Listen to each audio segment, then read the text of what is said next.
함께 말씀을 나누려고 합니다.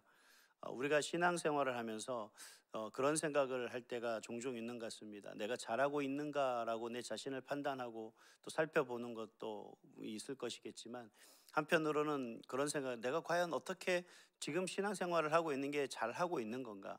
과연 못하고 있다면, 아직까지 내가 부족하다라고 하면 내가 어떻게 신앙생활을 해야 할까라고 하는 생각을 함과 더불어서, 그러면 그 어떻게 신앙생활을 하는데 내가 그렇게 하기 위해서는 내가 무엇을 할까라고 하는 그런 생각을 할 때가 종종 있는 것 같습니다. 사실 내가 신앙생활을 열심히는 하고 있는데 제가 이게 정말 바르게 하고 있는가, 내가 최선을 다해 하고 있는 것 같지만 이게 정말 하나님 보시기에 어떠한가 하는 그런 생각을 하게 되는데요. 오늘 본문의 말씀을 가만히 보면 이 두 이야기를 통해서 우리가 어떻게 신앙생활하는 것이 옳은 신앙생활이고 바른 신앙생활이고, 또 어떻게 하는 것이 정말 바르게 신앙생활을 하기 위한 어떤 준비 과정이다라고 하는 것을 말씀해 주는 듯합니다. 사실 좋은 신앙생활이라는 것은 우리의 신앙생활이 균형을 이루어야 된다라고 생각합니다. 어느 한쪽으로 치우치게 되면 분명히 무너지거나 넘어지게 되어 있는데, 이 바른 신앙생활을 하기 위한 적절한 균형을 이룰 수 있는 모습이 우리에게 필요하다라고 말씀을 드릴 수가 있습니다.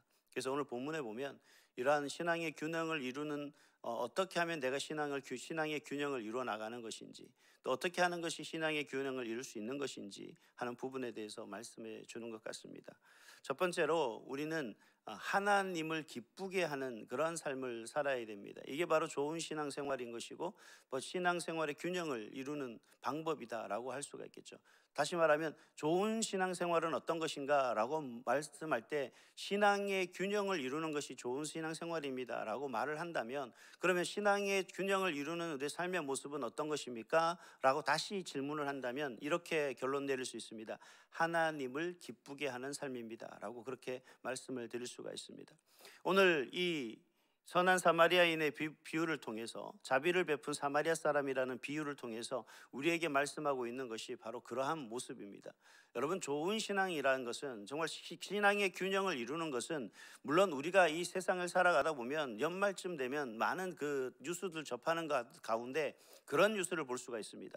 어떤 사람이 얼마를 누구를 위해 기부했습니다. 어떤 사람이 연예인이 혹은 정치인이 혹은 누군가가 유명한 인플루언서가 이러한 금액을 이를 위해서 기부했습니다 라고 그렇게 얘기를 합니다. 또 우리도 그런 얘기를 하죠. 우리 각자에게 저도 일정 양을 매월 혹은 매년 얼마를 어디에 기부합니다 라고 이렇게 이야기할 때가 많습니다. 그리고 그걸 본인의 어떤 그 하나의 삶의 어떤 가치로 그렇게 이야기할 때가 많습니다. 그러나 그 모든 선한 행위를 통해서 한편 사람들은 그 사람을 다시 평가하게 되죠. 저 사람 저런 면도 있었구나. 저분은 저런 부분들도 있었구나. 저분은 저런 삶의 가치를 두고 있는 것이구나 라고 하는 여러 가지 생각을 하고 판단을 하게 되는 경우도 있습니다. 그래서 우리가 그 사람들을 칭찬하기도 하고 격려하기도 하고 판단하기도 하지만, 우리의 판단과 우리의 삶의 기준 속에서 그를 바라보는 가치는 하나님이 보시는 기준하고 판단하고는 다르다라는 겁니다.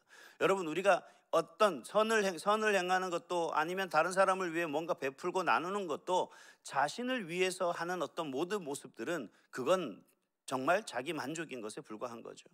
신앙의 균형을 이룬다라는 것은, 그리고 좋은 신앙생활이라는 것은 단순히 내가 생각할 때 이게 선이야, 내가 판단할 때 이건 잘하는 일이야, 내가 판단할 때 이 사람 이것이 나누는 것이야, 내가 필요할 땐 이 사람에게 이게 필요해서 내가 나누기 때문에 나는 선택을 잘한 것이다 라고 하는 그러한 이야기가 아니라, 그 내면의 중심에 무엇으로 기반하고 있느냐가 중요하다는 겁니다. 그래서 오늘 이 선한 사마리아 사람들의 비유에 대해서 예수님께서 그 율법사에게 이야기할 때 뭐라고 얘기합니까? 하나님을 사랑하는 것과, 그리고 그 사랑으로 시작된 이웃을 사랑하는 것으로 우리에게 이야기하고 있는 것을 볼 수가 있습니다. 사람을 기쁘게 하는 어떤 그런 모든 것은 뭐냐? 그것은 바로 눈가림이다. 하나님을 기쁘시게 하는 것이 아니다라고 이야기를 하죠.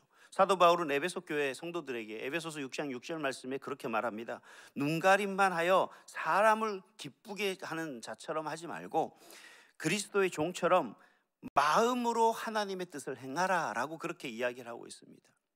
이 마음에 하나님의 사랑으로 비롯되어진 선한 행위가 바로 우리의 행위가 되어야 되는 거죠. 이게 바로 어떤 행위냐면 좋은 신앙생활입니다.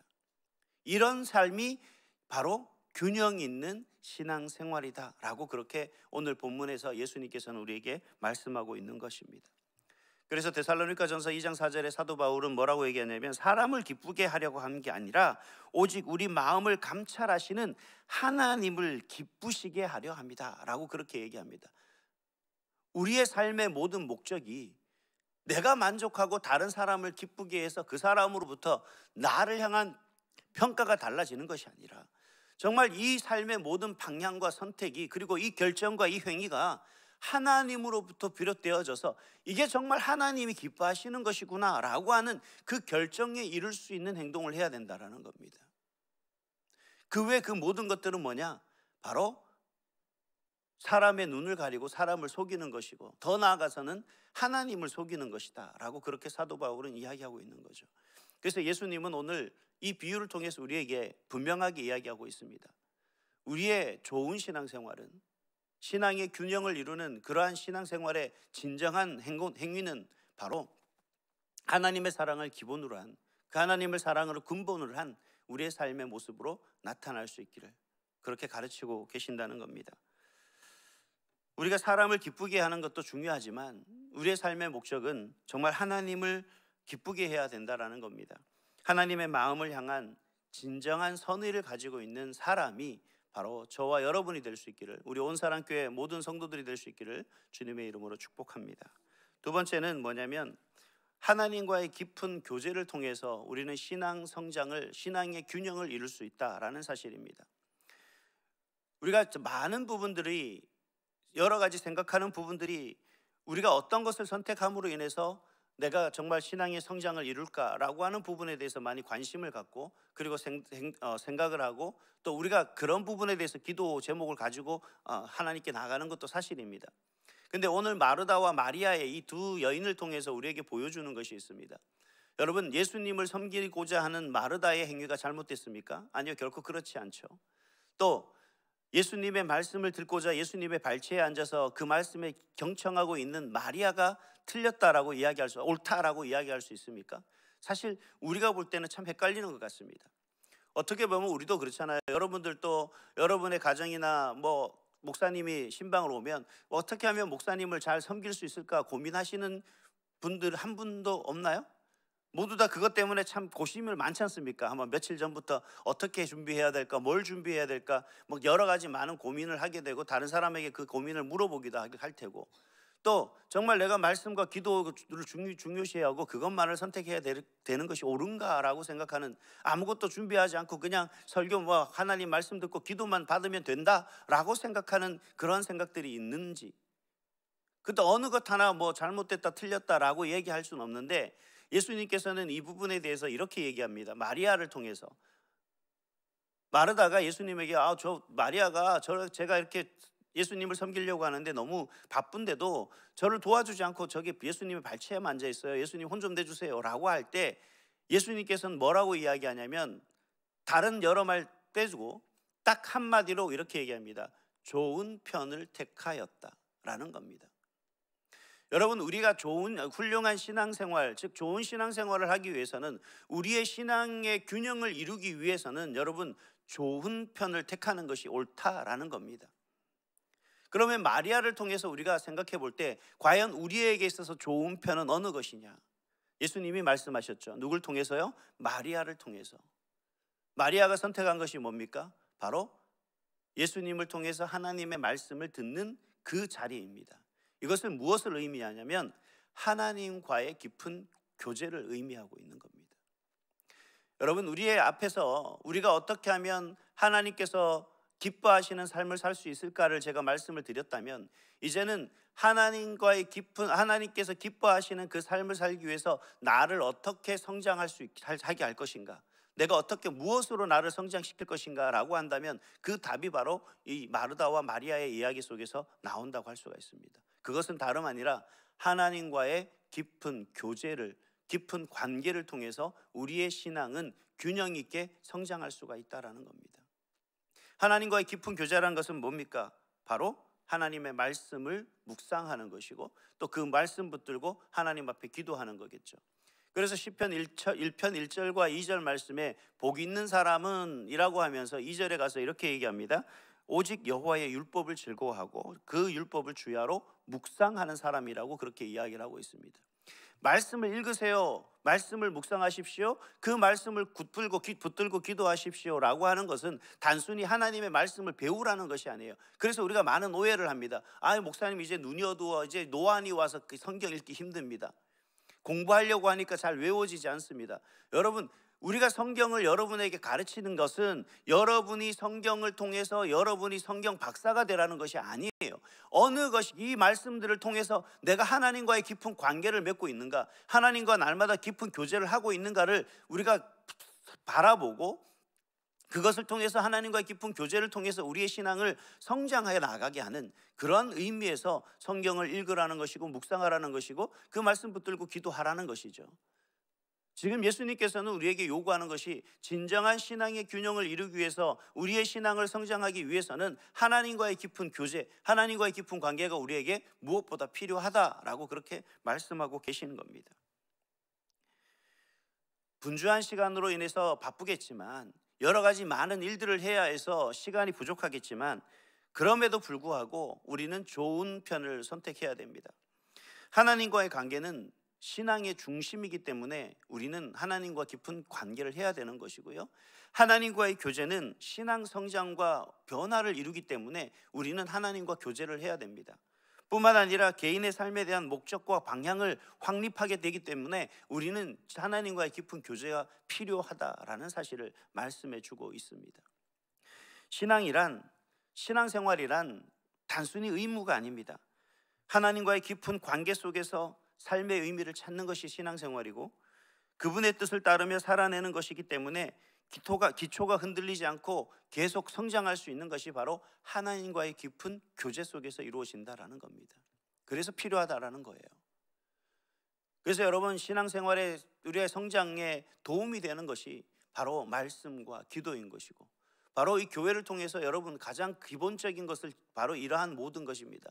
우리가 평신도 훈련을 하는 것, 제자 훈련을 하는 것, 그리고 예배를 통해서 하나님의 말씀을 가르치는 이 모든은 뭐냐면 바로 여러분의 신앙의 성장이 균형 있게 이룸으로 말미암아 정말 하나님과의 깊은 교제를 통하여서 여러분의 신앙이 성장하고 성숙함으로 하나님을 기쁘시게 하는 삶으로 드러나기 위해 그렇게 하고 있다라는 사실을 기억하시기 바랍니다. 그렇기 때문에 우리는 다른 무엇보다도 우리는 그 삶에 치우쳐야 됩니다. 이 삶에 열심을 내야 됩니다.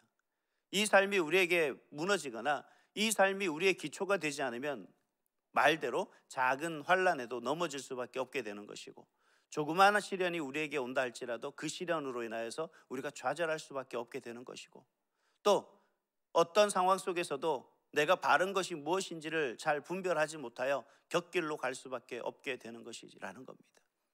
그래서 여러분, 우리가 우리 주변에서 보면 참 신앙이 좋다라고 우리가 스스로 평가하는 분들이 계시잖아요. 우리가 볼 때 저 장로님께서는 참 신앙이 좋아요. 우리 권사님 참 신앙이 좋습니다. 우리 집사님도 참 대단합니다. 이렇게 얘기하는 그분들의 대상으로 봤을 때 그분들이 흔들리지 않는 분들이 있습니다. 그분들이 왜 흔들리지 않느냐? 이러한 신앙의 균형을 이루고 하나님과의 깊은 교제 속에서 관계 속에서 그들의 신앙을 다져가기 때문에 그들의 신앙이 성숙한 거죠. 그러니 어떤 세파 속에서도 흔들리지 않습니다.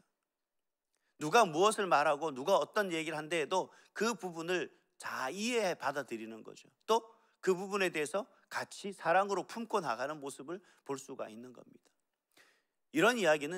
이런 부분 속에서 본다면 저는 그런 생각이에요. 여러분, 누구나 신앙의 성장과 성숙을 이룰 수가 있어요. 누구에게든 신앙의 본이 될 수 있다는 겁니다. 저와 여러분들이 정말 신앙의 본이 되기 위해서는 오늘 우리에게 주신 말씀처럼 하나님과의 깊은 교제를 통해서 그리고 그런 교제를 통해 우리의 신앙이 균형 있게 발전하고 성장한다면 바로 그러한 것을 토대로 해서 우리의 삶의 모습이 하나님을 기쁘시게 하는 그런 삶으로 드러날 것이고 그것을 통해서 우리는 진정한 하나님의 사람의 모습으로 이 땅에 살아가지 않을까. 그런 삶의 모습이 우리 가운데, 저와 여러분 가운데 만연해진다면 정말 올 한 해 우리가 표처럼 부흥으로 성장하는 그런 저와 여러분, 우리 온사랑교회가 될 줄 믿습니다. 그리고 이 세상을 변화시키는 그 중심에 바로 여러분들이 설 수 있을 것이라 믿습니다. 바로 그러한 삶으로 드러날 수 있는 정말 어둠의 진정한 빛이 되는 그런 우리 온사랑교회 모든 성도 될 수 있기를 간절히 소망합니다. 기도하겠습니다. 존귀하신